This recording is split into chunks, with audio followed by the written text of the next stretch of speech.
स्तोत्रसंहिता 136 अध्याय. परमेश्वराच्या अखंड प्रेमाबद्दल उपकार स्तुती.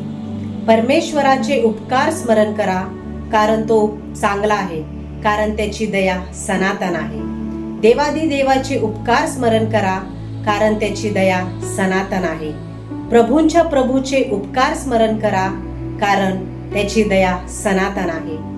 जो एकटाच मोठी अद्भुत कृत्य करतो त्याचे, कारण त्याची दया सनातन आहे. ज्याने बुद्धी चातुर्याने आकाश केले त्याचे, कारण त्याची दया सनातन आहे. ज्याने पृथ्वी जलावर विस्तारली त्याचे, कारण त्याची दया सनातन आहे. ज्याने मोठमोठ्या ज्योती निर्माण केल्या त्याचे, कारण त्याची दया सनातन आहे. ज्याने दिवसावर प्रभुत्व चालवण्यासाठी सूर्य निर्माण केला त्याचे, कारण त्याची दया सनातन आहे. ज्याने रात्रीवर प्रभुत्व चालवण्यासाठी चंद्र व तारे निर्माण केले त्याचे, कारण त्याची दया सनातन आहे. ज्याने मिस्र देशातील प्रथम जन्मलेले मारून टाकले त्याचे, कारण त्याची दया सनातन आहे. ज्याने मिस्री लोकातून इस्रायल लोकांना बाहेर आणले त्याचे, कारण त्याची दया सनातन आहे. ज्याने प्रतापी हाताने व पुढे केलेल्या बाहूने त्यांना बाहेर आणले त्याचे, कारण त्याची दया सनातन आहे. ज्याने तांबडा समुद्र दुभागला त्याचे, कारण त्याची दया सनातन आहे.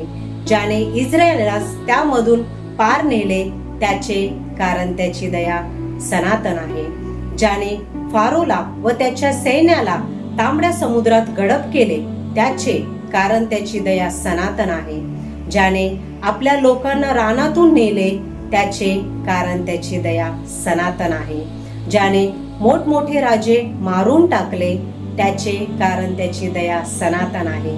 ज्याने प्रतापी राजे ठार केले त्याचे, कारण त्याची दया सनातन आहे. ज्याने अमोरेचा राजा सियोन याला ठार मारले त्याचे, कारण त्याची दया सनातन आहे. ज्याने बाशानचा राजा ओग याला ठार मारले त्याचे, कारण त्याची दया सनातन आहे. ज्याने त्यांचा देश वतन करून दिला त्याचे, कारण त्याची दया सनातन आहे. ज्याने आपला सेवक इस्रायल याला तो वतन करून दिला त्याचे, कारण त्याची दया सनातन आहे. ज्याने आमच्या दैन्य अवस्थेत आमची आठवण केली त्याचे, कारण त्याची दया सनातन आहे. ज्याने आम्हाला आमच्या शत्रूपासून सोडवले त्याचे, कारण त्याची दया सनातन आहे. जो सर्व प्राण्यांना अन्न देतो त्याचे, कारण त्याची दया सनातन आहे. स्वर्गातील देवाचे उपकार स्मरण करा, कारण त्याची दया सनातन आहे. आमीन.